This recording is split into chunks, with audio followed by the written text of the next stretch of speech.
the shelter director do, and why does it matter? Most of us are familiar with Facebook and the social reach it provides. With Facebook albums, people could quickly tag friends, family, and rescues, and actively share information to get quick focus on a given animal in the shelter. Community members could comment on an animal's picture to share info they knew about the animal to help get it adopted. Rescues could post to recruit fosters for the animals.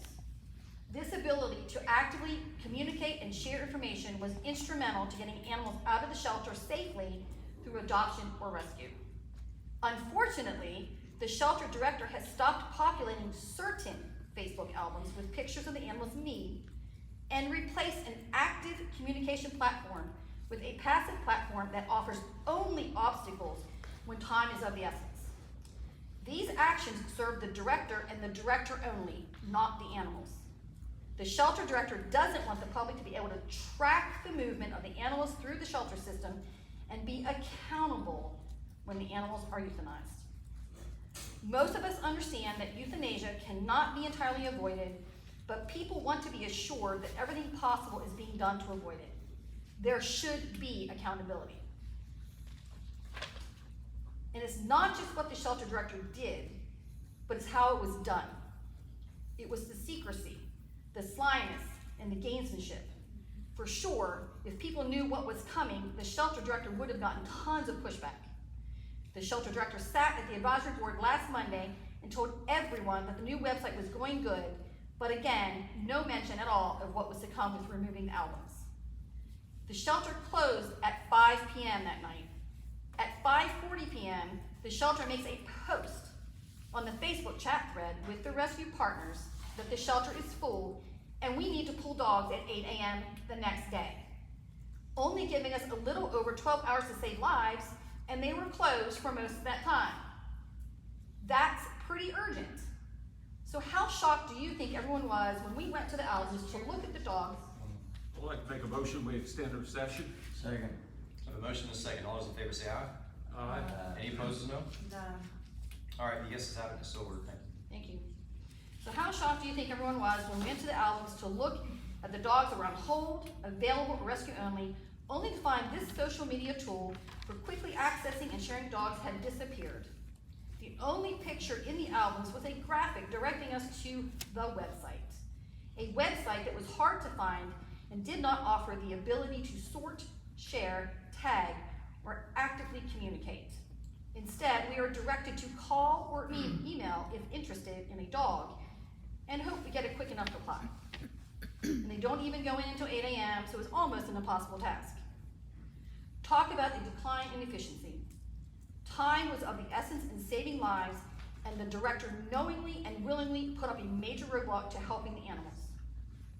And worse, there was no further communication with the rescues on the chat thread.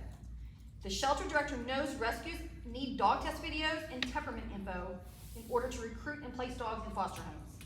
But there were crickets. No attempt to communicate.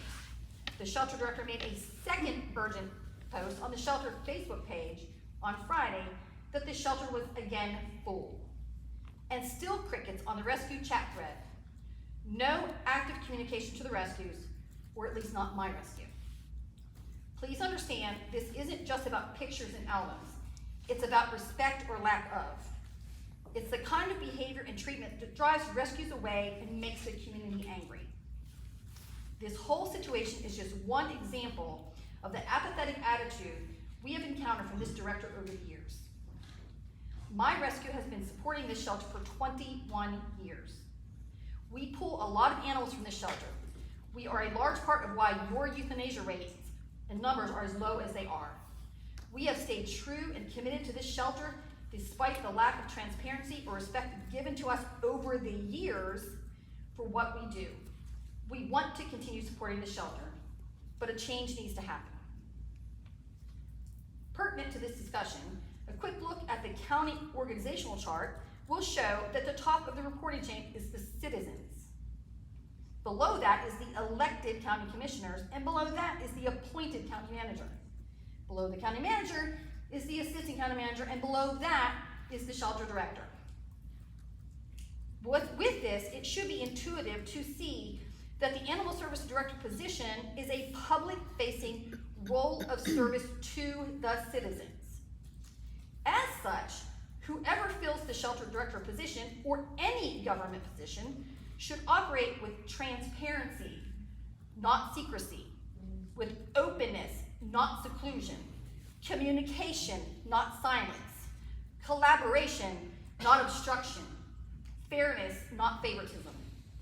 Unfortunately, these are not the traits exhibited by the current director.